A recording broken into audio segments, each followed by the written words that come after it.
Hello and welcome to BookSpot. I'm Earl Weinberg. This time we will continue with Citizen of the Galaxy by Robert Heinlein. Our hero Thorby has found his original home and finds that he is heir to a multi-billion-dollar financial empire. He also finds that no one will tell him what the empire really does. Chapter 19. Thorby discovered that finding out was difficult. Things went on much as before, but were not the same. He had vaguely suspected that the help he was being given in learning the business had sometimes been too much, but not well enough organized. He felt smothered in unrelated figures, verbose and obscure summaries, analyses, and such that did not analyze. But he had known so little that it took time to become even suspicious. The suspicion became a certainty from the day he defied Judge Bruder. Dolores seemed eager as ever, and people still hopped when he spoke, but the lavish flow of information trickled toward a stop. He was stalled with convincing excuses, but could never quite find out what he wanted to know. A survey is being prepared, or the man who has charge of that is out of the city, or those are vault files and none of the delegated officers are in today. Neither Judge Bruder nor Uncle Jack was ever available, and their assistants were politely unhelpful. Nor was he able to corner Uncle Jack at the estate. Lida told him that Daddy often has to go away on trips. Things began to be confused in his own office. Despite the library Dolores had set up, she could not seem to find or even recall papers that he had marked for retention. Finally, he lost his temper and bawled her out. She took it quietly. "I'm sorry, sir. I'm trying very hard." Thorby apologized. He knew a slowdown when he saw one. He had checked enough stevedores to know. But this poor creature could not help herself. He was lashing out at the wrong person. He added placatingly, "I really am sorry. Take the day off." "Oh, I couldn't, sir." "Who says so? Go home." "I'd rather not, sir." "Well, suit yourself, but go lie down in the ladies' lounge or something. That's an order. I'll see you tomorrow." She looked worried and left. Thorby sat at his chaste, bare, unpowered executive desk and thought. It was what he needed, to be left alone without a flood of facts and figures. He started digesting what he had soaked up. Presently, he started listing the results. Item: Judge Bruder and Uncle Jack had put him in Coventry for refusing to sign the proxies.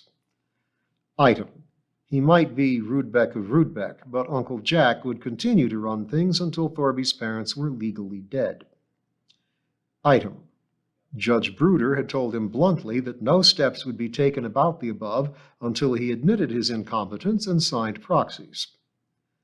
Item: He did not know what his parents had signed. He had tried to force a showdown and had failed. Item: Ownership and control were very different things. Uncle Jack controlled everything that Thorby owned. Uncle Jack owned merely a nominal 1 share to qualify him as acting chairman of the board. Lida owned a chunk, as she was of Rudbeck, while Uncle Jack wasn't, but Uncle Jack probably controlled her stock too. Lida paid no attention to business.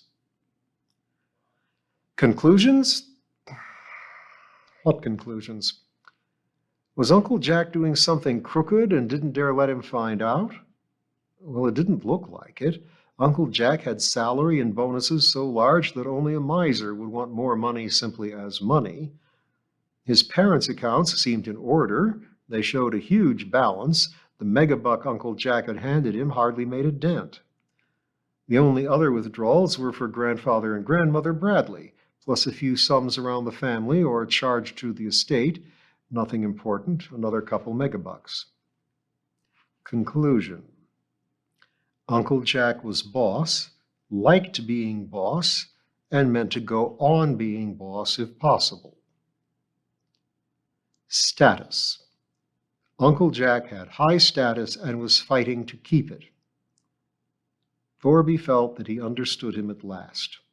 Uncle Jack put up with the overwork he complained about because he liked being boss, just as captains and chief officers worked themselves silly even though every member of a free trader family owned the same share.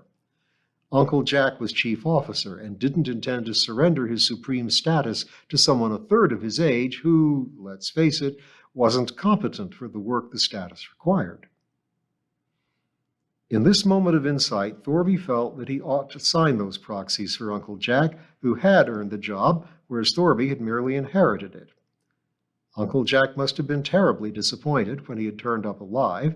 It must have seemed an utterly unfair twist of fate. Well, let him have it. Settle things and join the guard. But Thorby was not ready to back down to Judge Bruder. He had been pushed around, and his strongest reflex was to resist any authority he had not consented to. It had been burned into his soul with whips. He did know this. He did not know this. He just knew that he was going to be stubborn. He decided Pop would want him to be. Thought of Pop reminded him of something.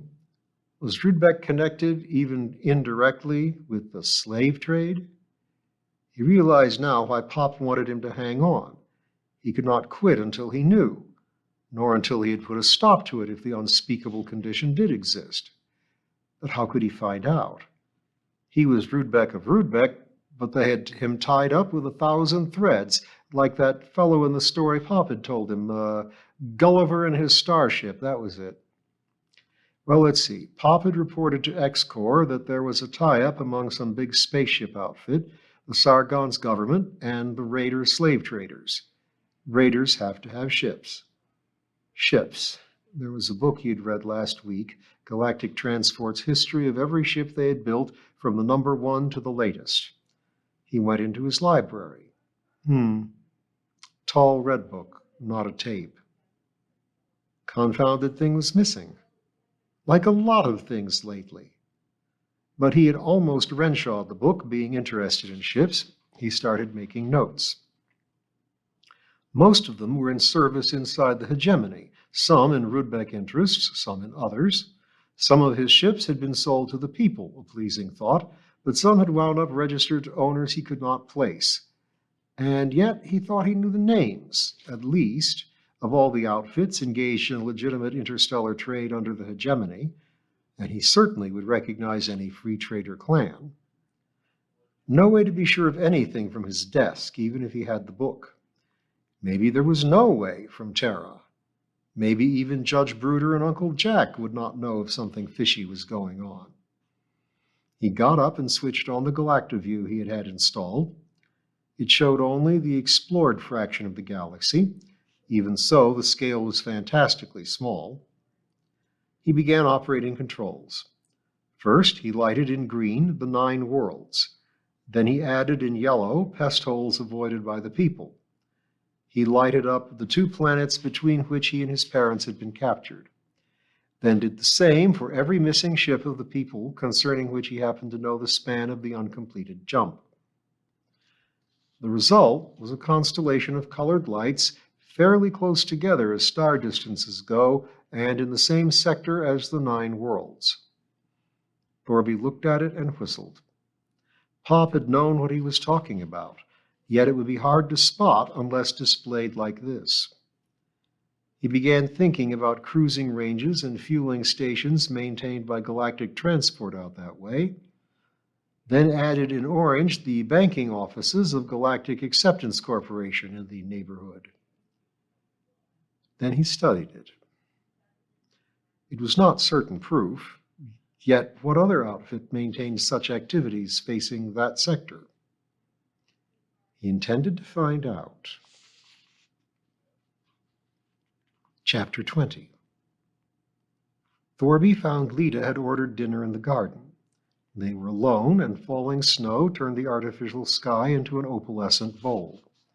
Candles, flowers, a string trio, and Leda herself made the scene delightful, but Thorby failed to enjoy it, even though he liked Leda and considered the garden the best part of Rudbeck Hall. The meal was almost over when Leda said, "$1 for your thoughts." Thorby looked guilty. Nothing. It must be a worrisome nothing. Well, yes. Want to tell Lida? Thorby blinked. Weemsby's daughter was the last one he could talk to. His gloom was caused by wonder as to what he could do if he became convinced that Rudbeck was mixed up in slavery. I guess I'm not cut out to be a businessman. Why, Daddy says you have a surprising head for figures, Thorby snorted. Then why doesn't he? He stopped. Why doesn't he what? Doggone it, a man had to talk to somebody, someone who sympathized, or bawled him out if necessary. Like Pop, like Fritz, yeah, like Colonel Brisby. He was surrounded by people, yet utterly alone, except that Lida seemed to want to be friendly. Lida, how much of what I say to you do you tell your father? To his amazement, she blushed. What made you say that, Thor? Well, you are pretty close to him, aren't you? She stood up suddenly. If you've finished, let's walk. Thorby stood up. They strolled paths, watched the storm, listened to its soft noises against the dome. She guided them to a spot away from the house and shielded by bushes, and there sat down on a boulder. This is a good spot for private conversation. It is? When the garden was wired, I made sure that there was somewhere I could be kissed without Daddy's snoopers listening in. Thorby stared. You mean that? Surely you realize you are monitored almost everywhere but the ski slopes. I didn't, and I don't like it. Who does? But it is a routine precaution with anything as big as Rudbeck. You mustn't blame Daddy. I just spent some credits to make sure the garden wasn't as well wired as he thought. So if you have anything to say you don't want Daddy to hear, you can talk now. He'll never know. That's a cross-my-heart promise.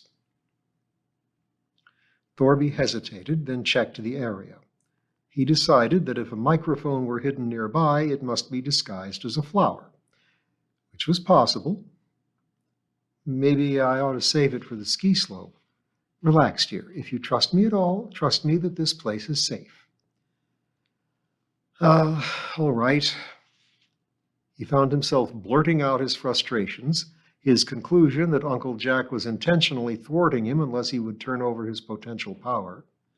Lida listened gravely. That's it. Now, am I crazy? She said, Thor, you know that Daddy has been throwing me at you? Huh? I don't see how you could miss it, unless you are utterly... But then perhaps you are. Take it as true. It's one of those obvious marriages that everyone is enthusiastic about, except maybe the two most concerned. Thorby forgot his worries in the face of this amazing statement. You mean, well, that you... He trailed off. Heavens, dear, if I intended to go through with it, would I have told you anything? Oh, I admit I promised before you arrived to consider it, but you never warmed to the idea, and I'm too proud to be willing under those circumstances, even if the preservation of Rudbeck depended on it.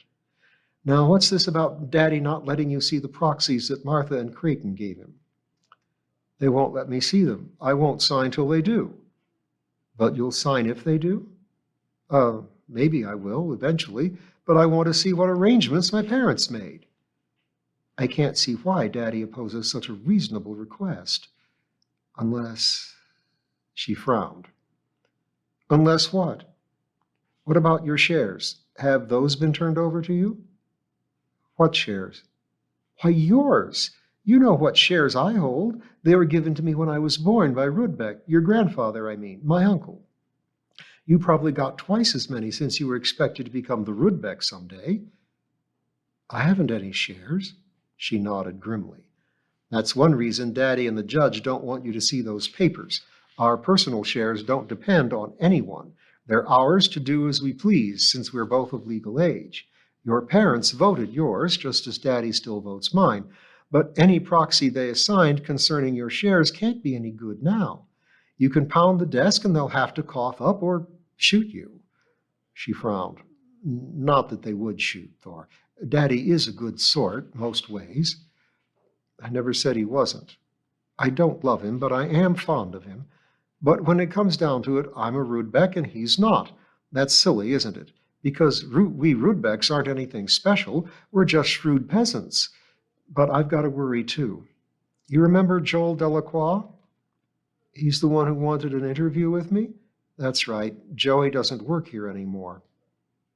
I don't understand. He was a rising star in the engineering department of Galactic. Didn't you know? The office says he left to accept other employment.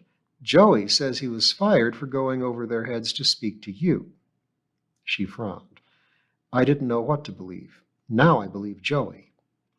Well, Thor, are you going to take it lying down, or prove that you are Rudbeck of Rudbeck? Thorby chewed his lip. I'd like to go back into the guard and forget the whole mess. I used to wonder what it was like to be rich. Now I am, and it turns out to be mostly headaches. So you'll walk out on it? Her voice was faintly scornful. I didn't say that. I'm going to stay and find out what goes on. Only I don't know how to start. You think I should pound Uncle Jack's desk and demand my shares? Not without a lawyer at your side. There are too many lawyers in this now. That's why you need one. It'll take a sharp one to win a scrap with Judge Bruder. How do I find one? Goodness, I don't use lawyers, but I can find out. Now let's stroll and chat in case anybody is interested. Thorby spent a glum morning studying corporation law. Just past lunch, Lita called, Thor, how about taking me skiing? The storm is over and the snow is just right. She looked at him eagerly. Well, oh, come on. He went. They said nothing until they were far from the house. Then Lita said, The man you need is James J. Garsh, New Washington. I thought that must be why you called. Do you want to ski? I'd like to go back and call him. Oh, my, she shook her head sadly. Thor, I may have to marry you just to mother you.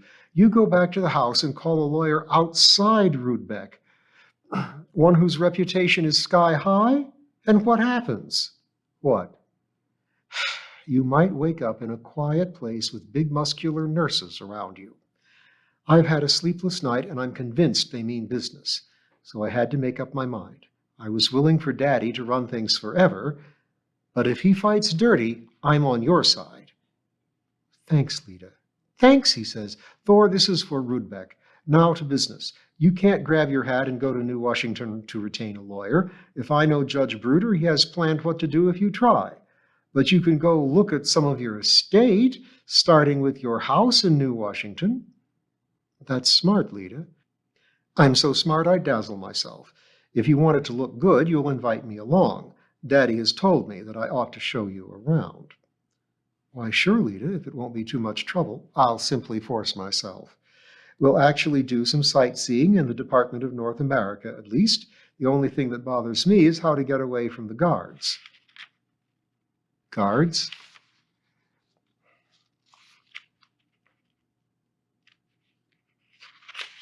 Nobody high up in Rudbeck ever travels without bodyguards. Why, you'd be run ragged by reporters and crackpots.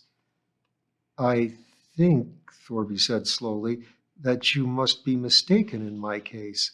I went to see my grandparents. There weren't any guards. They specialize in being unobtrusive. I'll bet there were always at least two in your grandmother's house while you were there. See that solitary skier? Long odds he's not skiing for fun. So we have to find a way to get them off your neck while you look up Counselor Garsh. Don't worry, I'll think of something. Thorby was immensely interested in the great capital, but still more interested in getting on with his purpose. Lita did not let him hurry. First we sightsee. We naturally would. The house, simple compared with Rudbeck, 20 rooms, only 2 of them large, was as ready as if he had stepped out the day before. 2 of the servants he recognized as having been at Rudbeck. A ground car with driver and footman in Rudbeck livery was waiting. The driver seemed to know where to take them. They rode around in the semi-tropic winter sunshine, and Lita pointed out planetary embassies and consulates. When they passed the immense pile which is headquarters of the hegemonic guard, Thorby had the driver slow down while he rubbernecked. Lida said, "That's your alma mater, isn't it?" Then she whispered, "Take a good look.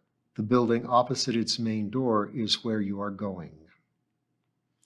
They got out at the replica Lincoln Memorial, walked up the steps, and felt the same hushed awe that millions have felt when looking at that brooding giant figure. Thorby had a sudden feeling that the statue looked like Pop. Not that it did, but still it did. His eyes filled with tears. Lida whispered, "This place always gets me. It's like a haunted church. You know who he was? He founded America. Ancient history is awesome. He did something else." "What?" "He freed slaves." "Oh." She looked up with sober eyes. "That means something special to you, doesn't it?" "Very special." He considered telling Lida his strongest reason for pushing the fight, since they were alone and this was a place that wouldn't be bugged. But he couldn't.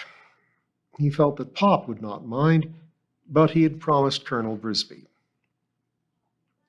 He puzzled over inscriptions on the walls in letters and spelling used before English became system English.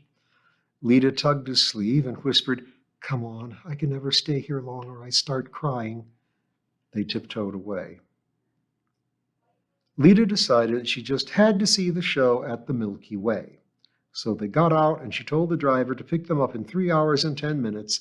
Then Thorby paid outrageous scalpers' prices for a double booth and immediate occupancy. "There," she sighed as they started inside. "That's half of it.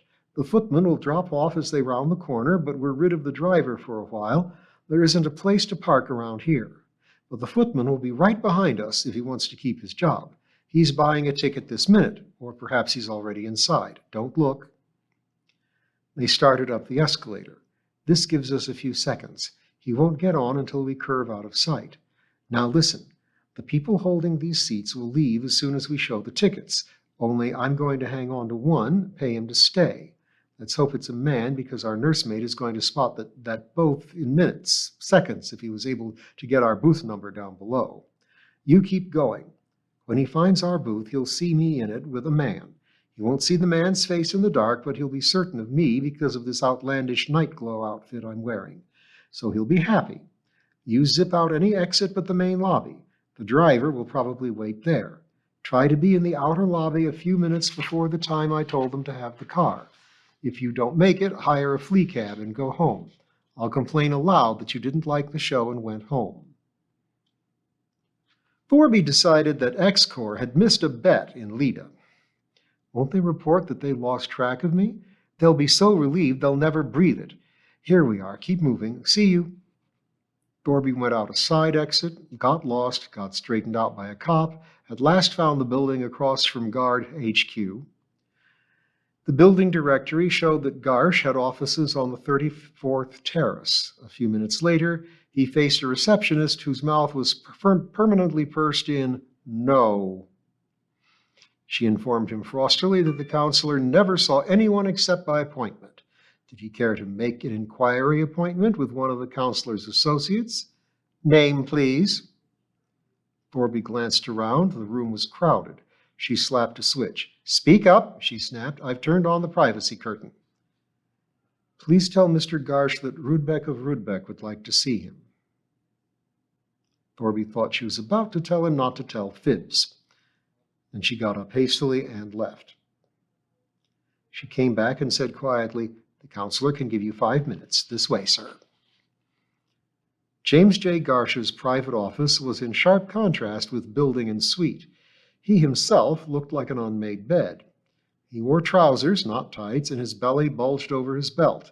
He had not shaved that day. His grizzled beard matched the fringe around his scalp. He did not stand up. "Rudbeck?" "Yes, sir. Mr. James J. Garsh?" "The same. Identification?" "Seems to me I saw your face in the news, but I don't recollect."